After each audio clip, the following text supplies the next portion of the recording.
told you what a man was and you believed it. You saw those guys on the street, you saw those men your mom dated, and you saw those dudes your sister fell for. And from that, you figured out what a man was, or so you thought. I mean, you heard the arguments, you heard him slap her, but then you also heard her beg him not to go. So from that, you figured out what a man was, or at least you figured out what a man was supposed to do. I mean, if nothing, you figured out what a man was supposed to look like, and you imitated that. You grew from those visions, you rehearsed, and you learned your manhood by replaying those fights in your head. And you learned through that dysfunction. See, what you heard them scream was love, but all you felt in those voices was pain. See, what they told you were tears of joy turned out to be tears of shame. And what you learned more than anything was that love don't love nobody. So you decided to play the game. So what you became was the image of a man built from the imagination of a boy. So you never really saw a real man. All you saw was somebody just as lost as you, but a lot older than you, pretending to be something he thought was true. See, what you learned was to never cry and to never show you cared. But you didn't learn the reasons why, and that left you unprepared. You see, this is how boys learn to love, and the reason they never find out why to love. They'll never understand what they stand to gain, because they can't imagine the impact a real woman can have on the life of a good man. It's the cycle, so their minds stay froze. Boys learning from boys, so how to love, they'll never know. Thank you. Good morning. My name is Arturo Nuñez. Pretty powerful video, huh? Pretty powerful video about dysfunction, right? Dysfunction that affects everybody. And I could probably change the context and change the movie images and tell that story about any community of young men growing up in America today. But what I want to talk to you about today is a brave new vision, a dream that I have about a new paradigm for manhood. A new paradigm for manhood. And I thought a lot about that word, manhood, because, you know, there's no manuals for it, right? There's no guide for manhood. So I did what most people do when you're looking for answers and you're looking for definition. I went to the dictionary. Here's what I found. Manhood is a state of or period of being a man rather than a child. Qualities traditionally associated with manhood are courage, strength, and sexual potency. And that's actually the example that they gave in Miriam. We drank to prove our manhood. I thought about that. And a funny thing happened. I ran across a book written by a gentleman named Jeffrey Marks. It's called The Season of Life. And Jeffrey Marks is kind of an interesting combination because he's a pastor, he's an ex-football star, and he's a football coach. And in his book, he talks about the fallacies of manhood. He talks about the misconceptions that people commonly hold in reserve for the idea of manhood. Amongst those, he talks about physical aggression as a measure. When kids are young, they're taught to be physically dominant. They're taught that the bully gets respected in school, right? I grew up in Harlem, New York in the 70s, at a time where being associated with or being the bully meant the difference between getting home in one piece or not, right? Physical aggression. As we grow older, the paradigm shifts. Athletic prowess. If you can't be the bully, if you can't be the tough guy, you want to be the football star, the basketball star, right? That means everything. Athletic prowess. A few years ago, I watched my son play a baseball game. My son was 7 at the time, and he was having a pretty good game. And I was watching that game, and I watched 40-plus adults on either side of the diamond, cheering, applauding, lavishing my son with praise. And I said to myself, you don't get that when you ace a history test. You don't get it when you ace a math test. You don't get it when you walk an old lady across the street, right? And then we wonder why children want to be athletes, why they emulate athletes, right? We get older. High school, college years, sexual conquest becomes the measure. The notches on your belt that men so often glorify. Which boy, man, in high school or college doesn't want to be the world's most interesting man, right? We get older, and it becomes economic success. And we ride that one till we die. What you drive, what you wear, where you live, define your measure of manhood. Malcolm Forbes had a quote. He said, "The winner is the one who dies with the most toys." That's how we define manhood. But what if we didn't? What if we changed the criteria? What if we had a different way to look at manhood? Jeffrey Marx proposes a solution. And the solution is rooted in one of my guiding principles. It's a quote that I read once that has really guided the way I try to lead my life. Tony Robbins said, "The quality of your life is the quality of your relationships." The quality of your life is the quality of your relationships. The measure of your relationships ultimately dictates your happiness in life. And isn't the goal to be happy? Yes? There's a funny story about a kid who gets taught that the goal of life is happiness, the ultimate goal. And I'm sure many of you have heard it. He goes to school one day, and the teacher asks him, "What do you want to grow older?" And he says, "Happy." So the teacher responds, "Well, you obviously didn't understand the exercise." And the child responds, "No, you obviously don't understand life." Right? What if we had relationships as a measure of your success? Now, I know you're probably thinking to yourselves, "Arturo, how are we going to measure that?" I mean, you can count the money, right? You can count the notches on the belt or the titles or the championships. How are you going to count the quality of your relationships? Well, I have some suggestions.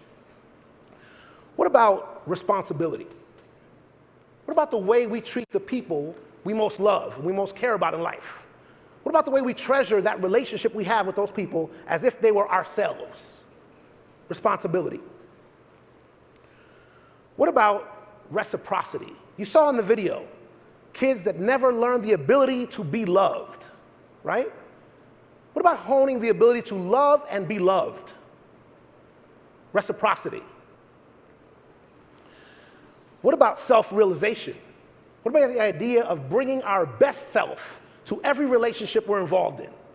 What about the idea of nurturing our own capacity to be the best individual that we can be, so we can bring that to the relationships that we're involved in? Right? So, you probably noticed I was using LeBron James, right? And Jesse mentioned that I am privileged to work for Nike. And what I do for Nike is I run their basketball marketing worldwide. So I have the opportunity on a daily basis to deal with some of the most recognizable athletes in the world. And not only are they the most recognizable athletes in the world, but because of some of the things that I've talked about a little earlier today, these guys, like it or not, are role models. They're huge influences on a young man, right? So one of the guys that I work with is a guy named LeBron James. How many people know LeBron James? Got any fans? Yes? Okay. So I spend a lot of time with LeBron James. And I'm responsible for crafting his brand, for lack of a better word. So we did something really interesting. We traveled. We went to Los Angeles and Chicago and Beijing and Shanghai and Miami and New York. And we talked to kids. We talked to kids and we looked at social media, thinking about LeBron James. We developed a word cloud based on what we heard, the feedback we got back from basketball playing kids and from social media on LeBron. And those are the words that came in that word cloud. Words like champion and beast and millionaire and dominant and winner. But then we did a Q&A and we talked to the people closest to LeBron, LeBron's friends and family. And we asked them to describe this athlete. And that's the word cloud that we got. Words like inclusive and earnest. Words like soulful. Words like committed, dedicated, and disciplined. And we said, hey, what if we took a subset of these words, the player, the friend, the leader, the father, the husband, the mentor, and we used these to change the way we talked about LeBron James. And in essence, introduce people to the real LeBron James. Bridge the divide between who people think LeBron James is and who LeBron James actually is, right? We took that as a challenge. Recently, we developed a film The film's called Training Day. And the theme of the film is LeBron James as the people's champion. I want to share that work with you.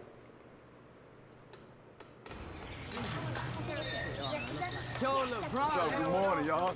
Y'all ready? Yeah, man. Let's get it, man. I am the lesson after the fall. I am the story. I've been through it all.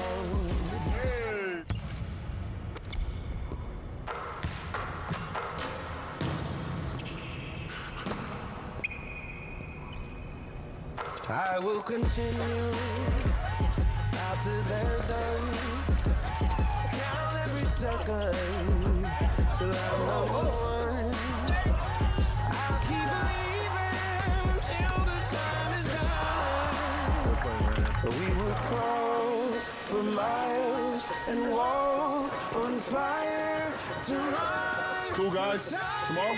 Until the night we fly. Interestingly enough, we're not LeBron's only sponsor, and other sponsors talked to LeBron and thought about those words that I showed you on that slide before, the way he wanted to be dimensionalized and humanized, the story of the real LeBron James. And so Samsung actually developed another film about LeBron. And it's no coincidence that the CMO of Samsung US is an ex-Nike marketer. Here's what they came up with.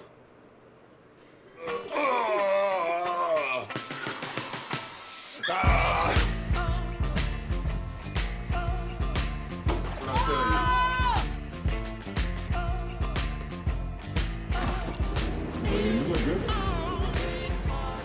Two more.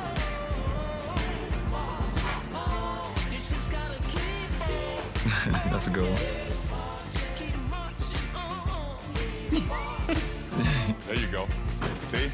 Step back. Oh, kill him. Put a little into it.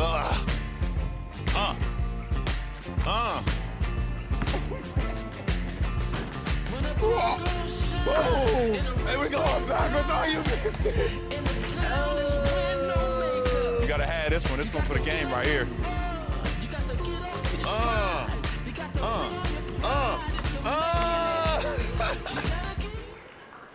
So I'm not naive enough to suggest that advertising is going to change the world. But I work with some of the most recognizable athletes in the world, and they are admired, and they are revered by kids. And if we could change the conversation around who they are, about them being fathers and husbands and responsible citizens, I think it changes a lot of the minds of kids. And it's not just about men. As you guys well know, there's many myths about womanhood and what that means, right? Historically, physical beauty, the ability to attract a suitable mate, and balancing it all, success, work, career, right? Family. These are the fallacies. What if we put these things through the same filter of Tony Robbins' quote, "The quality of your life is the quality of your relationships"? What does that look like? I believe if we can all strive to be better fathers, brothers, sisters, sons, husbands, lovers, friends, we can truly change the world. Now, I told you I get to do all this work with a lot of athletes. That's not where my work begins. That's my son Marcelo, my daughter Karina. They're my biggest hope for a new paradigm of manhood and womanhood. Thank you and good luck.